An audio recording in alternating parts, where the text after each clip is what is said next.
వైశాఖ శుద్ధ ఏకాదశి సందర్భంగా స్థానిక గౌతమ్ ఘాట్లో ఉన్న శ్రీ జ్ఞాన సరస్వతి పీఠంలో ఉచిత సామూహిక శ్రీరామ సత్యనారాయణ స్వామి వారి వ్రతాలను భక్తి శ్రద్ధలతో నిర్వహించారు.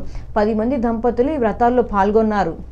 లోక కళ్యాణార్థం జరిగిన ఈ రామ సత్యనారాయణ స్వామి వ్రతాలకు జ్ఞాన సరస్వతి పీఠం వ్యవస్థాపకులు తోట సుబ్బారావు ప్రత్యేకంగా అన్నవరం దేవస్థానం నుంచి తెచ్చిన ప్రసాదాలు భక్తులకు వితరణ చేశారు. ఈ కార్యక్రమంలో డీసీసీబీ మాజీ chairman Akula Veerraju, Janasena municipal corporation అధ్యక్షుడు వై శ్రీను దంపతులు, the Aryapuram cooperative bank director Padala Srinivas, అఖిలపక్షం కన్వీనర్ దేశిరెడ్డి బలరామ నాయుడు తదితరులు సరస్వతి మాతను దర్శించుకుని తీర్థ ప్రసాదాలు స్వీకరించారు. తెలుగుదేశం పార్టీ తుని మండల అధ్యక్షుడు చింతంనేడి అబ్బయ్య అధ్యక్షతన చామవరం గ్రామంలో ప్రజా దర్బార్ కార్యక్రమం నిర్వహించారు. ప్రభుత్వ విప్ యనమల దివ్య కార్యక్రమంలో పాల్గొని ప్రజల నుంచి స్వయంగా ఫిర్యాదులు స్వీకరించారు.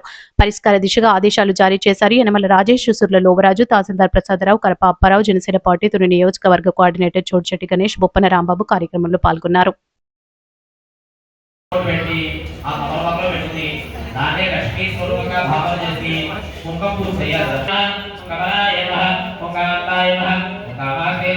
ఓం క్రోధ సంభవాయ నమః, ఓం